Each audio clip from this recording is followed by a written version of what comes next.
संजीवयत्यखिलशक्तिधर सुधामना अन्याश्च हस्तचरणौ श्रवणत्वगादीन् प्राणान् नमो भगवते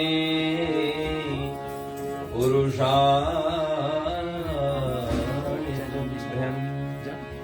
सच्चिदानन्द भगवान की तत्रैव गंगा यमुना त्रिवेणी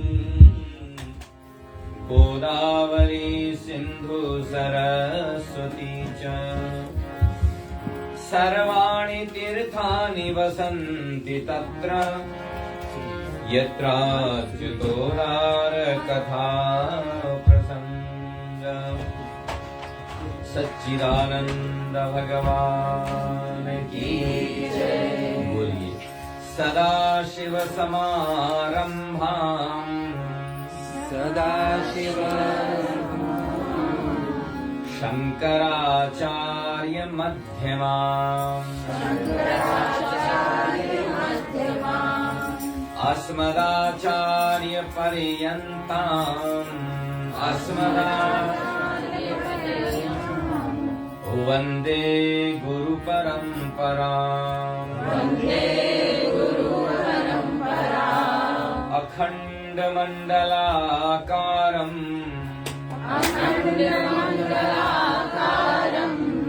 व्याप्तं येन चराचरम्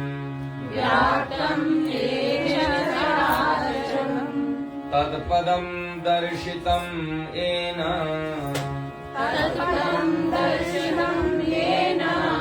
तस्मै श्री गुरवे नमः।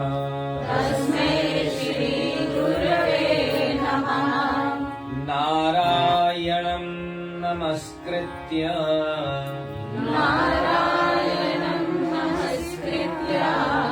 नरं चैव नरोत्तमम् देवीं सरस्वतीं व्यासं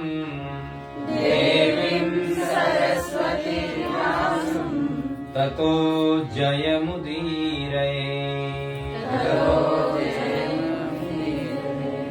पद्मासन समुत्पन्नम् पद्मपत्र निभीक्षणम् पद्म पुराण वक्तारम् ब्रह्माणं प्रणमाम्यहम्। बोलिए सद्गुरुदेव भगवान की जय परम। आज तीसरी रात में आप सभी को स्वागत है। कल की कथा में हमने श्रवण किया था कि कैसे पृथ्वी को उसका नाम मिला प्रथम नाम के राजा से, और कैसे गंगा धरती पर आई। ये तो एक नया बात मिला कि शिव जी के एक ही जटा से पूरी गंगा बहता है यहाँ इस दुनिया पे। और आज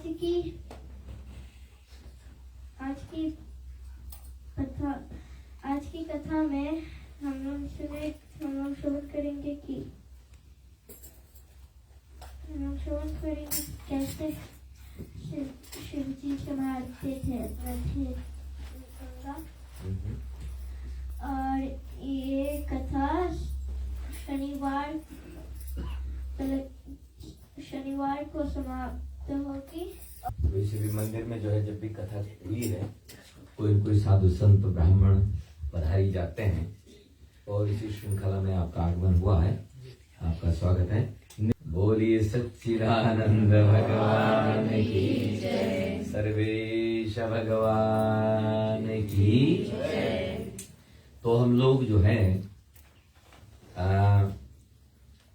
पद्म पुराण की दिव्य कथा श्रवण कर रहे हैं और पद्म पुराण का सारांश सुन रहे हैं, जान रहे हैं। यद्यपि सभी पुराणों में लगभग काफी बातें समान हैं, लेकिन कुछ भिन्नता प्रत्येक पुराण में आपको देखने को सुनने को मिलेगी। हम जो है पद्म पुराण में जो भूमिखंड है उसकी चर्चा है। कल भी यही था, आज भी यही पढ़ेंगे। भूमि बड़ी है ना, तो भूमिखंड की चर्चा है। और इसमें हम जो है कल नदियां, पर्वत, क्षेत्र, तीर्थ के साथ साथ आज महान ऋषियों की जो परंपरा है उस पर चर्चा करने वाले हैं, उसको पढ़ने वाले हैं। तो उनमें से जो प्रधान सप्तऋषि हैं, 7 ऋषियों पर आज ध्यान केंद्रित करेंगे। और इन ऋषियों की जो जीवन शैली है अध्यात्म से भरपूर होती है, इनकी दिनचर्या, और उस दिनचर्या से हमें सीखना भी है कि दिव्य दिनचर्या क्या होती है, ब्राह्मणों की दिनचर्या क्या होती है, ऋषियों की दिनचर्या क्या होती है, वो भी सीखना है। ये जो सप्तऋषि हैं, ये सनातन धर्म के स्तंभ हैं। यही हैं जिनके द्वारा सनातन धर्म स्थापित किया गया। और सनातन धर्म सबके लिए, किसी एक वर्ग के लिए नहीं है, किसी एक व्यक्ति के लिए नहीं है, किसी एक समाज के लिए नहीं है, सनातन सबका है। इसलिए ये विशाल है, बृहद है। तो सनातन धर्म में सप्तऋषि केवल व्यक्ति नहीं है, ये ज्ञान, तप और धर्म की जीवंत तो परंपरा है। इन्हीं से ये परंपराएं प्रवाहित हुई और इनके द्वारा ही संरक्षित हैं। हम ब्राह्मण लोग उन्हीं का जो ज्ञान है उसमें से थोड़ा बहुत लेकर के आप सबके बीच में बैठते हैं। इन सप्तऋषियों का उल्लेख पद्म पुराण, महाभारत, रामायण इत्यादि अनेक ग्रंथों में आपको मिल जाएगा। जो सप्तऋषि हैं इनके नाम लिखे हैं कि अत्रिर, भृगुर, वशिष्ठश्च, कश्यपो, गौतमस्तथा जमदग्निर, भरद्वाजः सप्तैति ऋषयः स्मृताः। 7 ऋषियों के नाम हैं कश्यप, अत्रि, वशिष्ठ, विश्वामित्र, गौतम, जमदग्नि एवं भरद्वाज। तो इन 7 ऋषियों का जीवन चरित्र हम लोग संक्षिप्त रूप से देखेंगे। तो ये सप्तऋषि कहां से आए? वैसे धर्म पुराण में हम बताते हैं ये ब्रह्मा जी के मानस पुत्र हैं सारे। मानस पुत्र माने ब्रह्मा जी ने संकल्प किया और ये पैदा हो गए, ये सामने प्रकट हो गए। विज्ञान को अभी बहुत समय लगेगा वहां तक पहुंचने में, लेकिन हमारा आध्यात्मिक विज्ञान और ऋषियों का विज्ञान बहुत समृद्ध था। संकल्प करते थे, काम बात हो जाती। ठीक है। तो ब्राह्मणों मनसाह पुत्रा वेद धर्म प्रवर्तकाः सप्तर्षयः समुत्पन्ना लोकानुग्रहकारका। लोक में अनुग्रह करने वाले ये ब्रह्मा जी के मानस पुत्र हैं। और तेभ्यः प्रवर्तिता लोके गोत्र धर्म परंपरा। हम लोग आपके पीछे पीछे दौड़ते रहते हैं, गोत्र बताओ, गोत्र बताओ, गोत्र बताओ। तो ये गोत्र परंपरा तब से। ठीक है। ऋषि स्मृत्या कुलम पुण्यम संस्कारेषु प्रकृते थे। जब कभी संस्कार करेंगे, पूजा पाठ करेंगे, कोई अनुष्ठान करेंगे, तो तब ये ऋषि परंपरा चाहिए होती है, गुरु परंपरा चाहिए होती है, कुल परंपरा चाहिए होती है। तो इन्हीं ऋषियों से आगे चलकर अनेक ऋषि परंपराएं, शाखाएं, प्रशाखाएं, गोत्र ये विकसित हुई है। ठीक है। भारत में जब शादी विवाह होता है और 2 पुरोहित होते हैं तो आपस में वार्तालाप करते हैं, किम गोत्रस्य, किम प्रवरस्य, किम वेदाध्यायिनः इत्यादि प्रश्न पूछे जाते हैं और फिर वो सामने से उत्तर दिया जाता है, तो उसको बोलते हैं गोत्रोच्चार। ये परिचय है, परिचय दिया जाता है। जैसे अब यदि हम अपना परिचय दें तो कश्यप गोत्र, कश्यप आवत्सार, नैध्रुव, त्रिपरवरान्वितः, यजुर्वेदाध्यायी, मान्ध्यान्यन शाखाध्यायी, अहम नारायण भट्ट, ऐसे बोलना पड़ेगा। तब ज्ञानी लोग एक्सेप्ट करेंगे हमारा परिचय। Hi hello I am this नहीं मानते हो, ठीक है। तो गोत्र हमारी ऋषि परंपरा से हमको मिलता है, और गोत्र बताता है कि हम किस ऋषि से जुड़े हुए हैं, और जब ऋषि का पता चल जाएगा तो उनकी परंपरा का भी पता चल जाएगा। और प्रवर बताता है कि उस परंपरा के कौन कौन से महान ऋषि हमारे आदर्श हैं। शुरू में आपने श्लोक पढ़ा ना, सदाशिव समारंभम, भगवान शंकर से शुरुआत हुई, और भगवान शंकर से लाकर के सीधा शंकराचार्य मध्यमाम, 1200 साल पहले आपको लाके खड़ा कर दिया, और वहां से फिर सीधा यहां अस्मदाचार्य पर्यंतम। अभी आपके जो गुरु हैं उन सब ऋषि मुनियों को, गुरुओं को हमने प्रणाम किया सामूहिक रूप से। भले ही नाम याद न हो, लेकिन परंपरा में जो भी आए हैं सबको प्रणाम हो गया, सबको हम लोगों ने सम्मिलित कर लिया अपनी दंडवत परंपरा में, प्रणाम की परंपरा में। When we ask Kim Gotrasya, we are not asking a caste question. We are asking which rishi lineage do you remember? ये यंग लिसनर के लिए भी है, नहीं तो बोलेंगे पंडित जी की हिंदी समझ में नहीं आती। When we ask Kim Pravarasya, we are asking which great sage stand behind your family traditions. When we ask Kim Vedadhyayina, so we are asking which stream of Vedic wisdom nourished your ancestors. So this is not just ritual information, this is a spiritual identity also, है ना? तो spiritual identity में हम लोग ऋषियों की संतान हैं। वैसे तो हम भगवान की संतान है परंपरा से, लेकिन कम से कम चलो भगवान थोड़ा दूर भी हो तो ऋषियों की संतान तो ही है ना। तो वो हमारी ऋषि परंपरा हमें याद होनी चाहिए, पता करनी चाहिए। यदि हमें अपनी ऋषि परंपरा जानने की इच्छा न हो तो फिर जीवन पशुओं से थोड़ा सा आगे पीछे हो सकता है, अन्यथा बिना पूछ सिंह का पशु ही आदमी है।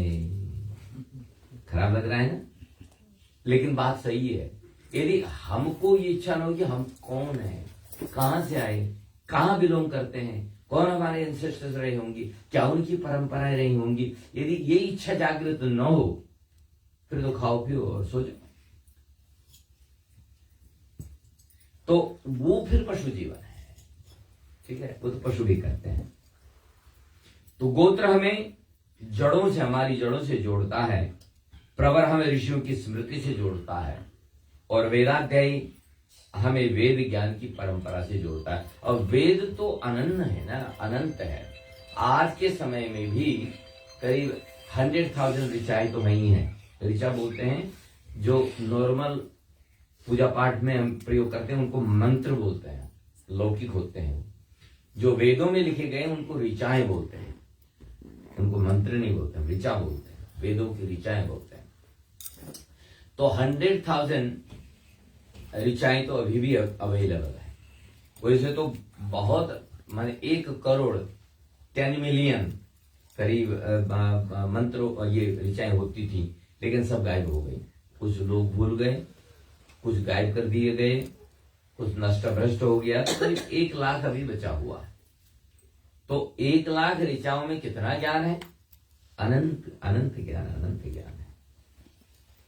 तो सबसे पहले हम जिस ऋषि को प्रणाम करने जा रहे हैं वो हैं प्रजापिता ऋषि कश्यप, ठीक है। कल की चर्चा में भी हमने संकेत किया था आपको, परसों की कथा में भी संकेत किया था, क्योंकि कथा तो इन्हीं से चलती है ना, कहां जाएंगे आप। तो आज थोड़ा सा नजदीक से देख लीजिए कश्यप ऋषि को, और आपको आश्चर्य होगा कि कश्यप ऋषि के संतान सब हैं। देवता, दानव, नाग, मनुष्य, जो अनेक योनियों की उत्पत्ति उन्हीं से मानी जाती है, सबके पिता हैं वो। ऋषि कश्यप की अनेक पत्नियां जो प्रजापति दक्ष की पुत्री थी, हर पत्नी से अलग अलग योनिया माने जीव उत्पन्न हुए हैं। प्रमुख पत्नियां और उनकी संतानें जो हैं उस पर आज थोड़ा सा ब्रीफ में आपको बता रहा हूं। सबसे पहले माता अदिति। वेद में हम लोग माँ का स्मरण करते, अदितिरंतरिक्षम अदितिर माता स पिता स पुत्र, वेद के मंत्रों में। तो माँ अदिति है। तो माँ अदिति कौन है? ये देवताओं की माँ है। इन्होंने देवताओं को उत्पन्न किया, जैसे इंद्र, वरुण, मित्र, अर्यमा, भग, और इनकी ही कोख से भगवान वामन भी आए। स्वयं नारायण भी इनकी कोख से पैदा हुए और उपेंद्र कहलाए। तो इंद्र इनमें से देवताओं के राजा माने जाते हैं, राजा। तो देवताओं की माता का नाम क्या है? अदिति। ठीक है, ध्यान, इतना 2-3 नाम याद रख लेना। अदिति, और इनके पति का नाम, हाँ वो तो याद रखना ही पड़ेगा। कश्यप एक ही है, उनकी पत्नियां बहुत हैं। ठीक है, अदिति। प्रकाश, धर्म और सकारात्मक शक्तियों को हम देव कहते हैं, जो समाज को साथ लेके चलते हैं। समाज को साथ लेके चलना ही धर्म है। ठीक है, केवल अपने लिए जीना ये राक्षसी प्रवृत्ति है, लेकिन सबको साथ लेके चलना ये देव प्रवृत्ति है, दैवत्व। तो दूसरी पत्नी है उनकी दीति, और दीति से कौन पैदा हुए? दैत्य। दैत्य। और दीति के बेटे होने के कारण इनका नाम पड़ गया दैत्य। अब हम लोगों में इमेजिनेशन ऐसा हो गया कि दैत्य बोलते ही बड़े बड़े दांत वाले हैं ना, डरावने, पर इनकी मां का नाम दीति था, इसलिए इनको दैत्य कहा जाता है। जैसे भगवान कृष्ण का नाम क्या है? वासुदेव। कैसे पड़ा? क्योंकि पिता का नाम वसुदेव है। वसुदेव सुतम देवम, तो वसुदेव के पुत्र होने के कारण इनको हम वासुदेव कहते हैं। दीति के पुत्र होने के कारण इनको हम दैत्य कहते हैं, असुर। जैसे हिरण्याक्ष, हिरण्यकशिपु, ये सब असुर कैटेगरी में आते हैं। ये दीति के वंश परंपरा में आए हैं। और इनकी विशेषता क्या होती है? इनमें शक्ति होती है और अहंकार होता है। शक्ति और अहंकार, इसीलिए इनको हम दैत्य कहते हैं। अब महाराज कश्यप की तीसरी पत्नी कौन सी है? इनका नाम है दनु। तीसरी पत्नी का नाम क्या है? दनु।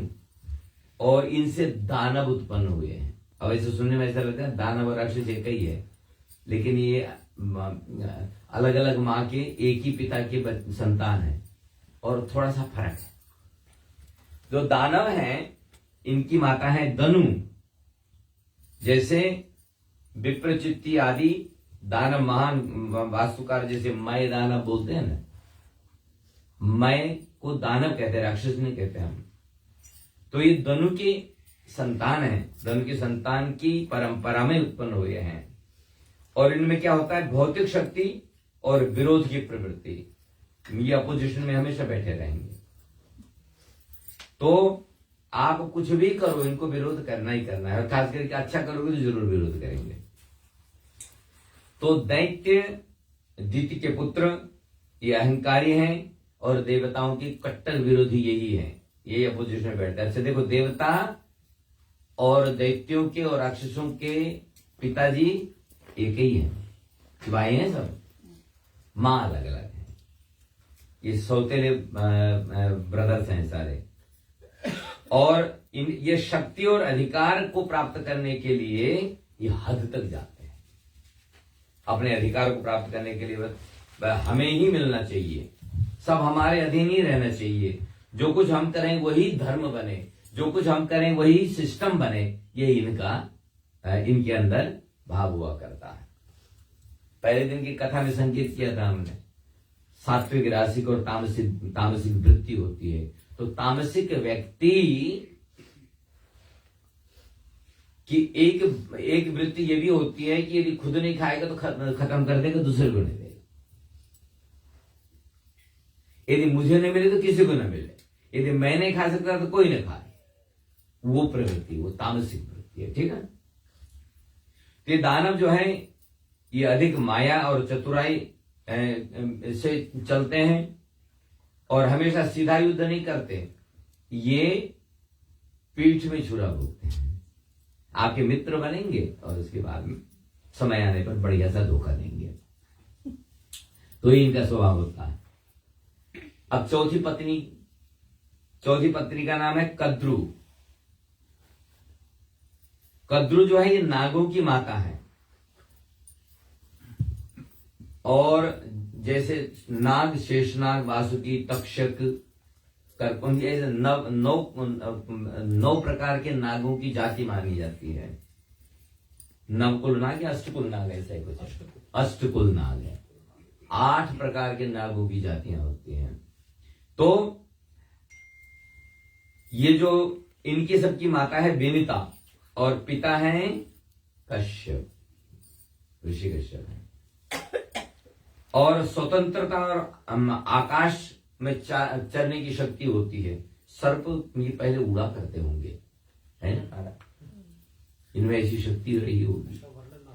हाँ, तो ये आगे आएगा इनका वर्णन अपना गरुड़ जी का और अरुण जी का, तो तब इन सर्पों का वर्णन आता है। ये विनिता पक्षियों की माता है और कद्रू जो है ये नागों की माता है। तो विनिता से ही गरुड़ जी और अरुण जी पैदा हुए हैं। ठीक है। अरुण को समय से पहले ही मां ने अंडा फोड़ दिया, तो आधे ही बने थे वो, ऊपर का शरीर बन गया था, नीचे का बन नहीं पाया। तो सूर्य भगवान के रथ में जाके बैठी, उनके पैर नहीं है, धड़ी धड़। और फिर कालांतर में गरुड़ जी आए और विनिता को कद्रू ने अपनी दासी बना लिया था। वो एक अलग कहानी है, भागवत में आप सुनते हैं सब चीजों को। और जब गरुड़ जी बड़े हुए तो तब उन्होंने और अपनी मां को अपनी मौसी की दासता से छुड़ाने के लिए गरुड़ जी को क्या पापड़ बेलने पड़ा। ये जो कुंभ मेला होता है, देर ना इतना पापड़ नहीं खाओ। अच्छा, तो ये जो कुंभ होता है, एक कहानी ये भी है कि जब इंद्र से अमृत का घड़ा छीन करके गरुड़ जी गए हैं, क्योंकि उनका सर्पों की शर्त थी कि हमें गरुड़ ये पिलाओ, अमृत पिलाओ, तब भी छलका होगा ये अमृत। और अमृत मंथन के बाद में जयंती लेके भागी। ऐसे अलग अलग पुराणों में अलग अलग कहानियां हैं। ठीक है। कुल मिलाकर के अपनी मां को मुक्त भी किया, सर्पों को अमृत भी नहीं पिलाया और अपना काम बना लिया। तो ये है विनिता। नंबर 5 थी ये। नंबर 5 में विनिता है, ये पक्षियों की माता है और गरुड़ और इनके प्रधान पुत्र हैं और आकाशचारी हैं ये। और जो कद्रू के बेटे नाग हैं, इनमें भी गुड़ शक्ति और रहस्य होता है। देखो हमारी परंपरा में नागों की पूजा होती है। ठीक है। क्योंकि देवताओं के कजन ब्रदर्स तो है ना, वो भले जहरीले हैं, लेकिन फिर भी सनातन धर्म तो जहर उगलने वालों की भी पूजा करता है। ठीक है। तो हमारे यहाँ सबका सम्मान हुआ है, सबका सम्मान हुआ। तो अब इसके बाद में है नंबर 6 सुरसा। सुरसा भी महाराज कश्यप की पत्नी ही है,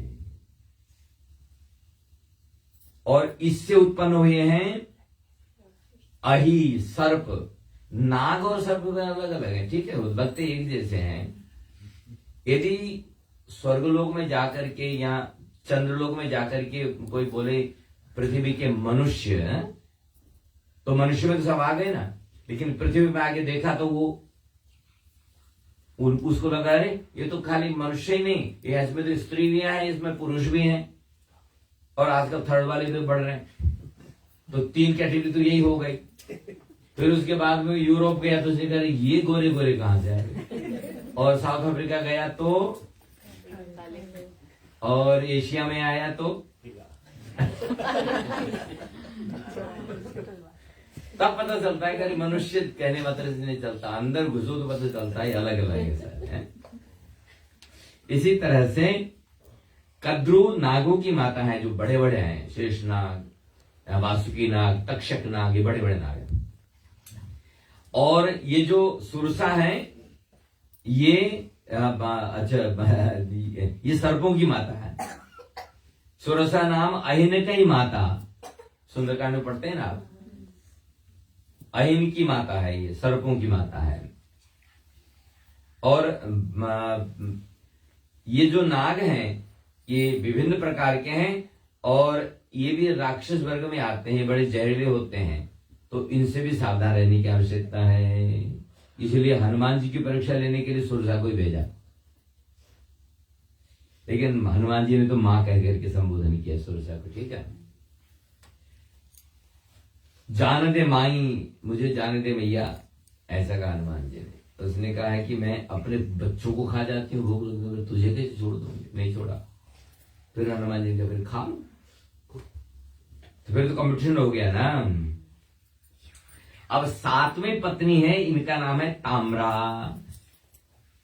इससे अन्य पक्षी उत्पन्न हुए हैं, अन्य जाति के पक्षी। गरुड़ के अतिरिक्त अन्य जो जैसे कौवे हैं, गिद्ध हैं, ये सब जो हैं, ये ताम्रा नाम की कश्यप ऋषि की पत्नी से उत्पन्न हुए हैं। और 8वीं पत्नी का नाम है क्रोधवशा। इनके संतान हिंसक पशु हुए, जैसे सिंह, बाघ इत्यादि।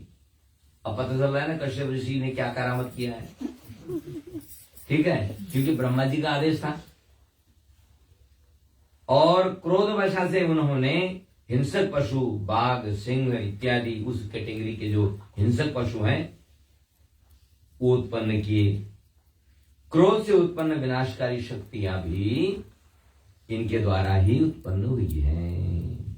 और 9वीं पत्नी इनकी थी ईरा या ईला, 2 तरह के नाम मिलेंगे। और इनसे ये वृक्ष, पेड़, पौधे, ये सब इनसे उत्पन्न हुए। तो ये हमारे कजन ब्रदर्स हैं। कौन? ये पेड़ पौधे। इसीलिए इनको बचाना चाहिए हमें। ये इनके भी आदि पिता जो हैं कश्यप ही हैं, और इनकी मां है ईरा या ईरा। और 10वीं पत्नी का नाम है मुनि, और इनसे संतान जो हुई हैं वो अप्सराएं हुई, स्वर्ग लोक में निवास करने वाली। और इनके अंदर सौंदर्य की कला होती है, नृत्य गान इत्यादि करने वाली कलाएं होती हैं इनसे। और 11वीं जो पत्नी है इनका नाम है अरिष्टा, और इनसे गंधर्व, नरनाग सुर गंधर्व कन्या रूप मुनि मनम वही। अभी थोड़ी देर पहले पढ़ा हुआ है, लोग भूल गए नहीं। तो ये सब अलग अलग जातियां हैं, और इनकी मां का नाम है अरिष्टा। और इस संगीत विद्या और नृत्य विद्या और ये जो है इसमें माहिर हुआ करते हैं ये, ठीक है। तो संपूर्ण सृष्टि एक ही मूल से जुड़ी है, और वह हमारे कश्यप ऋषि। बोलो कश्यप महाराज की। अब दूसरे ऋषि जिनको हम प्रणाम करने जा रहे हैं, इनका नाम है ऋषि अत्रि, ठीक है। तो अत्रि और अनुसुईया की जोड़ी है महाराज, और तप और संतुलन के प्रतीक हैं ये। ऋषि अत्रि ब्रह्मा जी के मानस पुत्र हैं, ये तो पहले प्रारंभ में कर दिया गया क्लियर। तो ऋषि अत्रि और माता अनुसुईया की कथा पुराणों में बहुत प्रसिद्ध है। किसी भी पुराण को उठाइए, इनके बिना आगे चल बढ़ता नहीं है। उनके तब से त्रिदेव ब्रह्मा विष्णु भी प्रभावित हुए। अत्रि अनुसुईया की कथा पता है ना आपको? एक बार, कई बार सुना चुके हैं, भूल जाते हैं। एक बार स्वर्गलोक में चर्चा चल पड़ी कि दुनिया में सबसे बड़ी पतिव्रता कौन? हाँ, तो बोला कि अनुसुईया। तो 3 देवियों को लगा कि अरे हमसे भी बड़ी कोई पतिव्रता हो सकती है क्या, परीक्षा लेनी चाहिए। और परीक्षा लेने के अपने पतियों को भेजा। मना कर रहे थे, लेकिन अब माने तब बात है ना। जब स्त्री हट में आ जाती है तो उनके सामने कोई डट नहीं सकता, सबको भागना पड़ता है। जय हो, जय हो। सबको हटना पड़ता है। 3 देवता भी नहीं चली महाराज। कैलाश से भगवान शंकर को भगाया, ब्रह्मलोक से ब्रह्मा को भगाया, और बैकुंठ से विष्णु, तीनों एक ही जगह आए। और उन्होंने कहा भेजा है तो करना तो टास्क पड़ेगा। गए अनुसुईया माता के पास में। जब ऋषि उस वक्त वहां नहीं थे, वो तो त्रिकालदर्शी जानते हैं कब जाना है क्या। और मनुष्य ऋषियों का रूप बना करके गए और उन्होंने कहा कि भिक्षा चाहिए। माँ ने कहा कोई कमी थोड़ी ना है, बैठो अभी खिलाती हूँ। बोला हम ऐसे नहीं खाएंगे। बोला फिर कैसे? बोला जैसे एक माँ अपने छोटे से नवजात शिशु को खिलाती है निर्वस्त्र होकर के, बिना वस्त्र के, ऐसे में आप दें। तो माँ ने कहा कि इसमें तो मर्यादा भंग हो जाएगी। लेकिन माँ ने विचार किया कि यदि ऐसी कोई मांग रखी है किसी ने, तो कोई तो कारण है। अब वो साधिका थी, जान लिया ये कोई साधारण नहीं, ये देवता ही मेरे पास में मेरी परीक्षा लेने के लिए आए हैं। तो उन्होंने कहा कि ठीक है, आपको हम ऐसे ही खिलाएंगे। हाथ में जल लिया और कहा कि 6 महीने के बालक बन जाओ। बन गए। एक एक को उठाए, पद्मा में रखा और मां खिला रही है। बात पूरी हो गई। काफी समय व्यतीत हो गया, घर नहीं आए तो बड़े परेशान थे। तो नारद जी गए। नारद जी ने बोला कि अब वो नहीं आएंगे। बोला क्यों नहीं आएंगे? बोला वो तो पलना में झूले, अभी तो 6 महीने के हो रखे हैं, उनको तो टाइम लगेगा अभी। तब घबराई तीनों देवियां और साधारण देवी का रूप बना करके अनुसुईया माँ के पास आई। तो देखा तो सचमुच पल्ले में झूल रहे तीनों देवता और बड़े खुश हैं। अच्छा, तब माँ से प्रार्थना की, सारी कहानी सुनाई, कहा कि इनको वापस कर दो। तब माँ ने संकल्प लिया और उनको ब्रह्मा विष्णु के रूप में पुनः यथावत कर दिया। लेकिन जब जाने लगे तो माँ के नेत्रों में आंसू आने लगे। तो भगवान ने कहा कि माँ क्यों दुखी होती हो? बोला कि अब इतनी देर पालने के बाद में अब मन लग गया है मेरा बालक में। तो बोला कि हम तुम्हारे पुत्र बन के आते हैं। तो तब जो है भगवान दत्तात्रेय के रूप में ब्रह्मा विष्णु शिव उनके पुत्र बन करके आते हैं। वो शक्ति हुआ करती थी महाराज दिव्य सतियों में। तो आदर्श गृहस्थ जीवन की स्थापना करनी है तो माता अनुसुईया से आशीर्वाद लें। पतिव्रता धर्म की सर्वोच्च पराकाष्ठा है। जब माता सीता एक ही वस्त्र में जंगल में गई तो सबसे पहले माता अनुसुईया से मिली और वहीं अनुसुईया के पद गई सीता मिली बहोर सुशील विनीता। और ऐसे वस्त्र दिए। उन्होंने कहा कि तुमको वस्त्र बदलने की जो दिव्य वस्त्र दे दिए सीता जी को। और पतिव्रता धर्म उसमें रामायण में सिखाया है, पढ़ना आप लोग। ऋषिपत्नी मन सुख अधिकाई, आश्रय देई निकट बैठाई। और फिर जो है पतिव्रता धर्म समझाया माता सीता को। त्रिदेव का अवतार दत्तात्रेय, चंद्रमा और दुर्वासा ऋषि, ये उनके पुत्र हैं।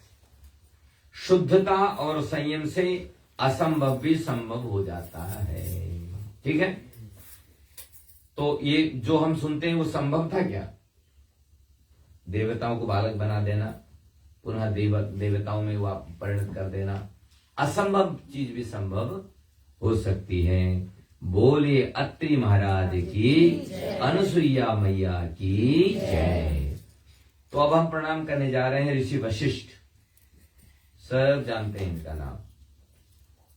ये ब्रह्मा के मानस पुत्र हैं और वे मित्रा वरुण के तेज से उत्पन्न हुए हैं। मित्रा वरुण देवता हैं, उनके तेज से इनकी उत्पत्ति मानी गई है। ये राजधर्म के मार्गदर्शक हैं, ये भगवान के भी गुरु हैं ये, ठीक है। और अयोध्या के राजगुरु का पद इन्होंने लिया है।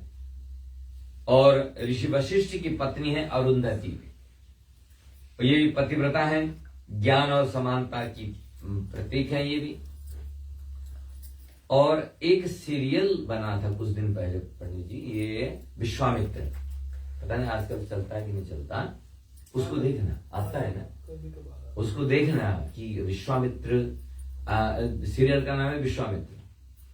और ये जो है उसमें देखना कि क्या प्रतिस्पर्धा हुई और क्या धैर्य है अपने वशिष्ठ जी का और अरुंधति जी का, जो धैर्य है उसमें, कितनी कठिन परीक्षाएं हुई। विश्वामित्र जी ने बहुत तंग किया इनको, और लेकिन बिल्कुल अडिग रहे हैं। और अंत तो गत्वा विश्वामित्र ने हार मानी इनके सामने। तो कुल मिलाकर के वशिष्ठ और अरुंधति का जो पातिव्रत जीवन है वो एक आदर्श पतिव्रता का है।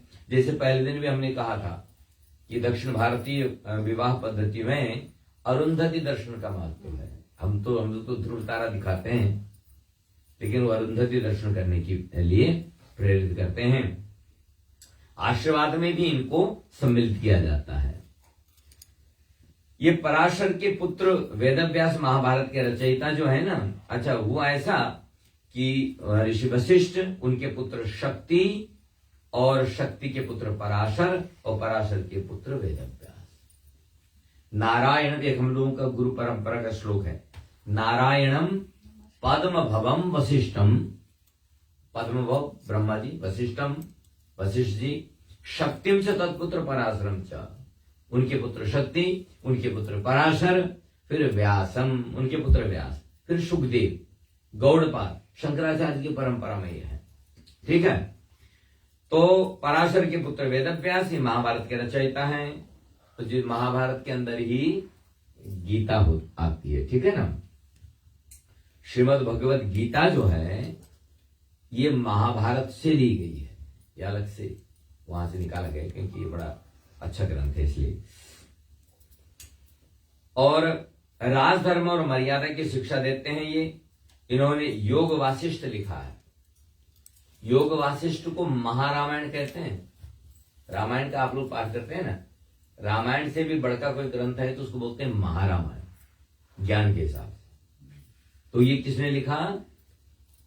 ऋषि वशिष्ठ ने। और ये जो ज्ञान है ये उन्होंने भगवान राम को दिया। जब उनको राजगद्दी मिलनी थी उससे पूर्व संध्या पर राम जी को जो ज्ञान दिया वही जो है महारामायण बना, योग वासिष्ठ बना, उसका नाम है। और इसमें अद्वैत ज्ञान दिया गया है, द्वैत और अद्वैत। द्वैत माने हम दो मानते हैं, जीव और ब्रह्म को अलग अलग मानते हैं। अद्वैत में जीवो ब्रह्मैव न परः, जीव ब्रह्म का ही अंश है, अलग से नहीं है, इसको बोलते हैं अद्वैत, ठीक है। कामधेनु इनकी गाय है और कामधेनु के सामने जो भी प्रार्थना रख दो वो पूरा कर देती थी। विश्वामित्र और वशिष्ठ के बीच में जो दरारें आई उसके पीछे यही एक कामधेनु की शक्ति थी। कामधेनु जो है ये सेवा और समृद्धि का प्रतीक है और क्षमा और धैर्य का आदर्श इनके अंदर है।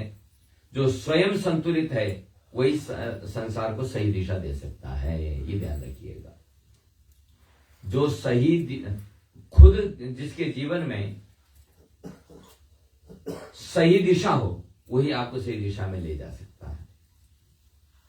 वो कहानी हम बताते हैं ना कि एक छोटे बच्चे को लेकर के माता जी जो है गुरु जी के पास गई, कहा कि महाराज बहुत मीठा खाता है, इसको बोलो कि मीठा ना खाए। तो गुरुजी ने कहा अगले हफ्ते आना। तो अगले हफ्ते ले गई तो गुरुजी ने सामने बैठा करके कहा कि बेटा मीठा नहीं खाना चाहिए, मीठा खाने से ये हो जाएगा वो हो जाएगा, 2-4 बातें बताई और बढ़ जाओ। माता जी ने कहा कि हमको लगा कि कोई विशेष क्रिया करने वाले हैं आप, जब आपको इतना ही बोलना था तो तभी बोल दिया होता पिछले हफ्ते। उसने कहा कि पिछले हफ्ते तक मैं भी खूब मीठा खाता था, बताने से पहले मैंने छोड़ा, प्रैक्टिस की, तब बोला है तो अब असर होगा, है ना। तो वही बोले जो आप कहें, तब असर होगा, नहीं तो नहीं होगा। जो स्वयं संतुलित है वही संसार को सही दिशा दे सकता है। बोलिए सच्चिदानंद भगवान की, बोलिए वशिष्ठ महाराज की, बोलिए अरुंधति माता की जय। अब जो चौथे ऋषि हैं जिनको हम प्रणाम करने जा रहे हैं वो है विश्वामित्र। आ गए तुरंत। इनमें परिवर्तन की शक्ति है। ये जो गायत्री मंत्र हम बोलते हैं इनके रचयिता यही है। ये जब पैदा हुए थे तो ये क्षत्रिय कुल में पैदा हुए थे। एक ही हमारे इतिहास का ऋषि है जो जीते जी अपनी तपस्या से क्षत्रिय से ब्राह्मण बना, और संघर्ष उनका देखिए। और ये इक्ष्वाकु वंशी, सूर्यवंशी हैं ये ऋषि विश्वामित्र। पहले ये राजा थे, फिर तब से ब्रह्मर्षि बने, और इनका पहला जब राजा थे तब इनका नाम था कौशिक। क्या था नाम इनका? कौशिक। कहानी पता है वशिष्ठ और विश्वामित्र के बीच में जो हुआ, संकेत कर देता हूं। वो ऐसा जब ये राजा थे तो एक समय कहीं से युद्ध से जब लौट रहे थे अपनी राजधानी, तो रास्ते में इन्होंने आश्रम देखा है, बड़ा दिव्य था। उन्होंने कहा यहीं पड़ाव डालते हैं, यहीं विश्राम करते हैं थोड़ा। 10,000 सैनिक साथ में हैं, 10,000। और पता चला कि ये वशिष्ठ महाराज का आश्रम है। सूचना मिली तो वशिष्ठ महाराज ने कहा कि महाराज आप लोग थके होंगे, हमारा आतिथ्य स्वीकार करें, हम सेवा करना चाहते हैं, सेवा का मौका दें। तो उन्होंने कहा कि अब बिना सूचना कि हम 10,000 की जमात लेकर के आए हैं, अब आपको क्या कष्ट दें, थोड़ी देर विश्राम करें फिर निकल जाएंगे। उन्होंने कहा कि ऐसी कोई बात नहीं है, परमात्मा की बड़ी कृपा है, सबकी सेवा होगी। तो सबके ठहरने का, सबके भोजन का और सबका आतिथ्य का इतना दिव्य विदिन आवर्स में, कुछ ही घंटों में 10,000 सैनिकों की और राजा के साथ जो भी थे उनकी ऐसी सेवा हुई तो देखते रहे। जिनके मन में जो खाने का था वो आ गया। तब राजा ने कहा कि महाराज आप झोपड़ी में रहते हो और न कोई बिजनेस न कोई व्यापार, और अकस्मात अचानक एकदम आपने ऐसी व्यवस्था कैसी कर ली?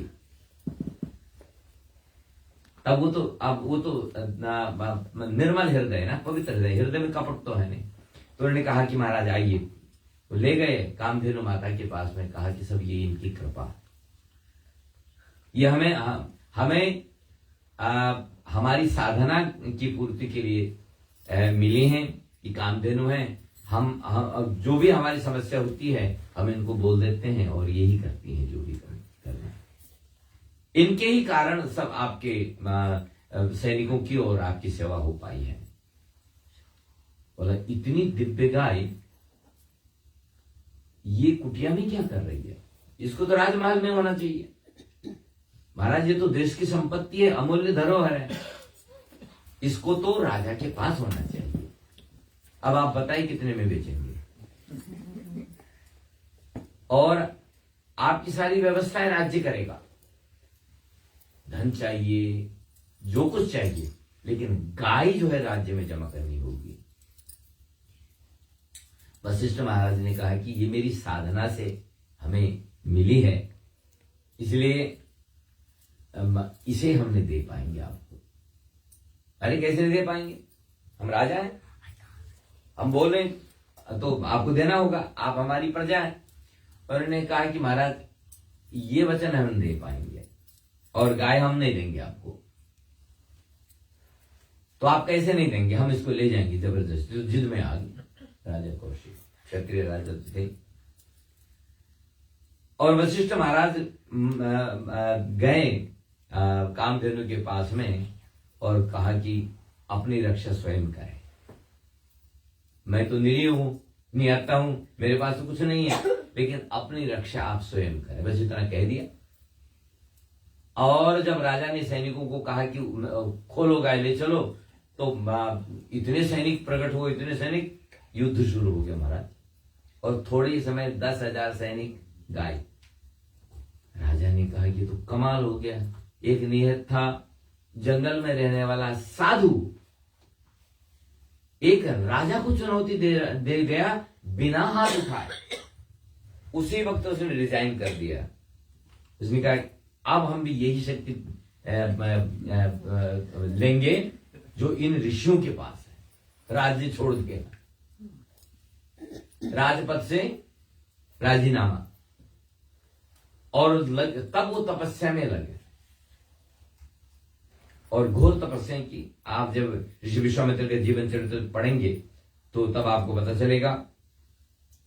अब ऐसा था कि इनको ब्रह्मर्षि की उपाधि तो मिल गए, नहीं, इनको ऋषि की उपाधि तो मिल गए, लेकिन इनको बनना था ब्रह्मर्षि। और ब्रह्मर्षि कोई बन सकता है जो ब्राह्मण हो। तो भारत में भी जब कोई सन्यासी बनता है तो एक दंडी सन्यासी होते हैं जो डंडा हाथ में रखते हैं ना, वो सबको नहीं मिलता है। वो ब्राह्मण कोई जाति से हो, वेद पाठी हो, उसको ही वो दंडा मिलता है। बाकी अन्य सन्यासी आप बन जाओ, कोई फर्क नहीं पड़ता है, लेकिन दंडी स्वामी सब नहीं बन सकते, उसके लिए ब्राह्मण ही चाहिए। और भी वो हैं, लेकिन जाति से भी ब्राह्मण होना चाहिए, ये उसकी कंडीशन है। तो अब ये बोलते हैं नहीं, हमको तो ब्रह्मर्षि बनना है, ब्राह्मण। उन्होंने कहा कि उसके लिए आपके अंदर वो गुण अभी है ही नहीं। कैसे नहीं है हमारे पास में, जिद में आ गए। और उस वक्त जो सर्टिफिकेट देने का अधिकार था वो वशिष्ठ के पास में था।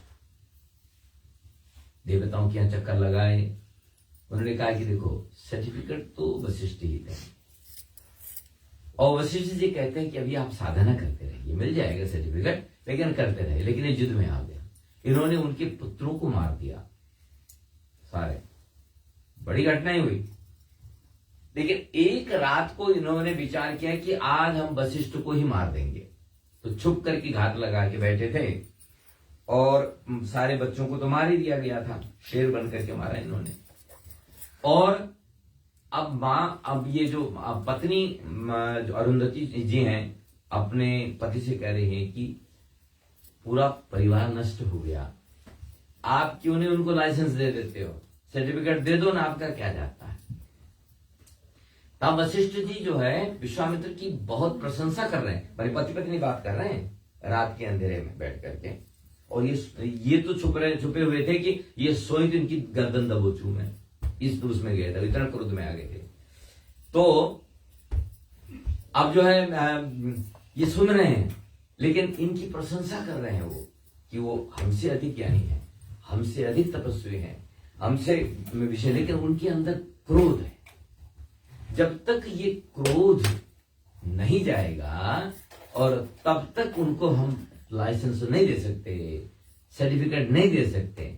जिस दिन उनका क्रोध समाप्त हो जाए उस दिन उनको ब्रह्मर्षि बनने से कोई नहीं। ये अब सुन लिया उन्होंने, तो उसी वक्त जाकर के दंडवत प्रणाम किया, खूब रोए। उन्होंने कहा कि आपका क्रोध तो समाप्त हो गया, अब आप आज से ब्रह्मर्षि बन गए। तो ब्रह्मर्षि की उपाधि अब वहां उनको मिल जाती है।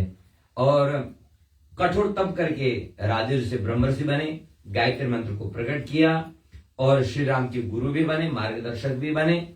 और अपने तप से त्रिशंकु के लिए स्वर्ग की रचना भी कर दी। इन्होंने एक त्रिशंकु थे, उन्होंने कहा कि हमको शरीर के सहित स्वर्ग जाना है। नियम ऐसा है कि शरीर के सहित स्वर्ग को नहीं जा सकता है, इस शरीर को यहीं छोड़ना होता है। तो वशिष्ठ के पास गए, वशिष्ठ ने कहा कि नहीं ऐसा नहीं हो सकता, नियम के विरुद्ध है। तब ये गए, तो वशिष्ठ जी मना कर रहे हैं। बोला यदि वशिष्ठ मना कर रहे हैं, तब ये प्रतिस्पर्धा में थे, वशिष्ठ मना करे तो हम भेजेंगे, अपोजिशन पार्टी है ना। तो बोला वो नहीं भेज सकते तो हम भेजेंगे। अब इन्होंने भेजा मारा मंत्रों के द्वारा उनको।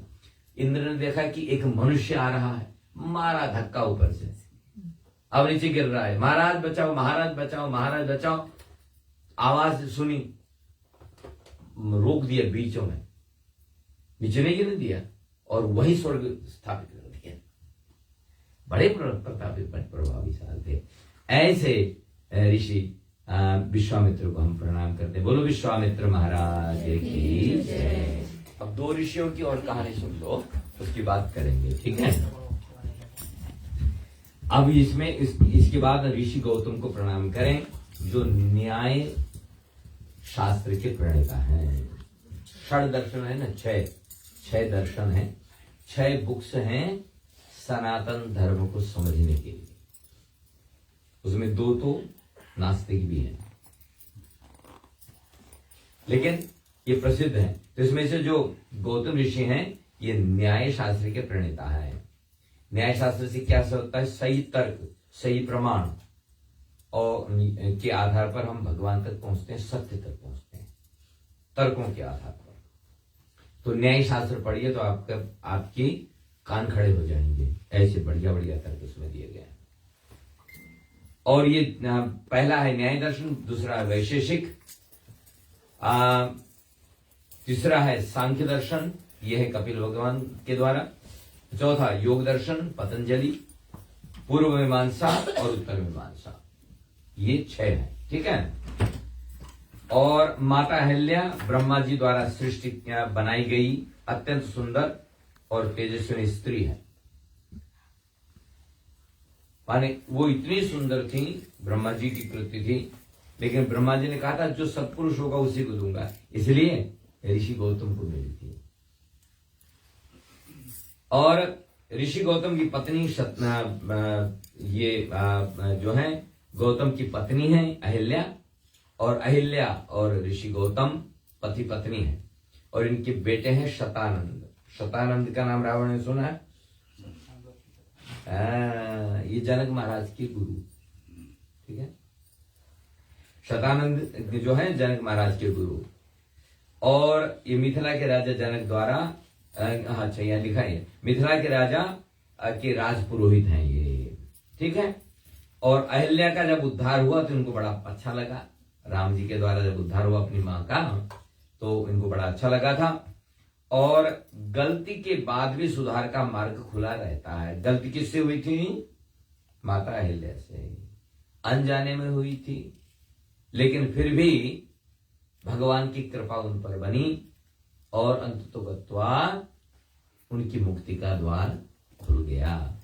और ऋषि गौतम के विषय में चर्चा करेंगे तो बहुत लंबा होगा, लेकिन इतना जान लीजिए कि एक सप्तऋषियों में से एक हैं, ये न्याय दर्शन के प्रणेता हैं, और ये राजा जनक के पुरोहित शतानंद के पिताजी हैं, और माता अहिल्या के पति, ठीक है।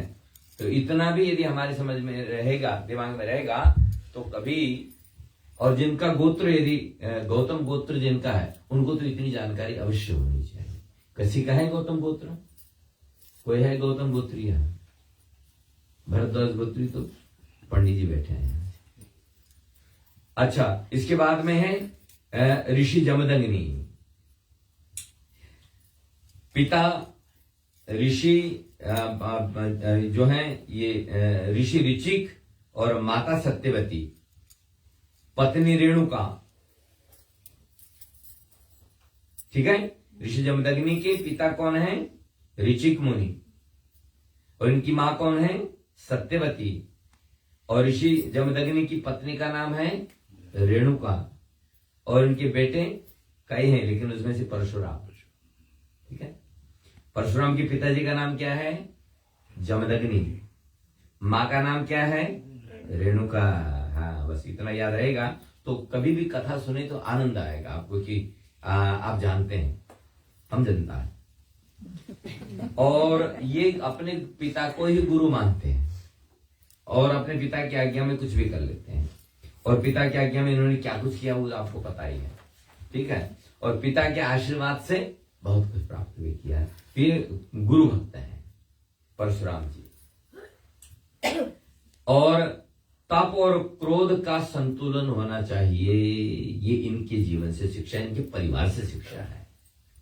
शक्ति तभी कल्याणकारी है जब वह संयम में होती है। आपके पास में यदि कोई शक्ति है, चाहे वो ज्ञान शक्ति है, धन शक्ति है, या कोई पावर आपको मिली हुई है, तो जब तक वो संयम में है तभी तक वो कल्याणकारी हो सकती है। जब वो आउट ऑफ कंट्रोल हो जाती है तो फिर वो कल्याण नहीं करती है। तो संदेश है शक्ति का संतुलन आवश्यक है, ठीक है। तो अब हम साथ में जो ऋषि हैं उनको प्रणाम करने जा रहे हैं। ऋषि भरद्वाज, ये पंडित जी का अपना आ गया, ये इनका एरिया है, और ज्ञान और विज्ञान के प्रवर्तक हैं ये ऋषि भरद्वाज। इनके पिता का नाम है बृहस्पति। बृहस्पति कौन है? देवताओं के, देखिए वहां से लाइन जुड़ी हुई है। भरद्वाज जो है बृहस्पति के बेटे हैं, और माता का नाम है इनके ममता। ऋषि भरद्वाज की माता का नाम क्या है? ममता। और इनके पुत्र का नाम आप जानते हैं लेकिन याद नहीं आ रहा होगा। महाभारत का प्रसिद्ध गुरु द्रोणाचार्य। द्रोणाचार्य के पिता हैं ये भरद्वाज। और द्रोणाचार्य का नाम तो जब आप महाभारत पढ़ते हैं तब सुनते हैं, ठीक है। तो द्रोणाचार्य के पिताजी का नाम भरद्वाज है, और द्रोणाचार्य की माताजी का नाम ममता। ये तो याद रहेगा आपको, ठीक है। और उनका आश्रम कहां है? प्रयागराज। भरद्वाज मुनि बसहि प्रयागा, तिनहि राम पद अति अनुरागा। और भरद्वाज ऋषि से कथा सुनने के लिए एक बार कौन आए थे? स्वयं भोले बाबा, ठीक है। तो इतने ज्ञानी थे, ज्ञानी भक्त भी थे। जो भगवान शंकर को कथा सुना सके कितना ज्ञानी होगा, ज्ञानी ही नहीं कितना भक्त होगा, ठीक है। ज्ञानी के साथ भक्ति भी होना आवश्यक होता है। लिखा है कि तापस सम दम दया निधाना। रामचरितमानस में इनके लिए कहा, इनके अंदर सारे गुण थे। संयम था, यम नियम आसन प्राणायाम जो अष्टांग योग है वो सब सिद्ध था इनका। हमेशा परमार्थ पथ परम सुजाना, हमेशा पर उपकार में लगे रहते थे।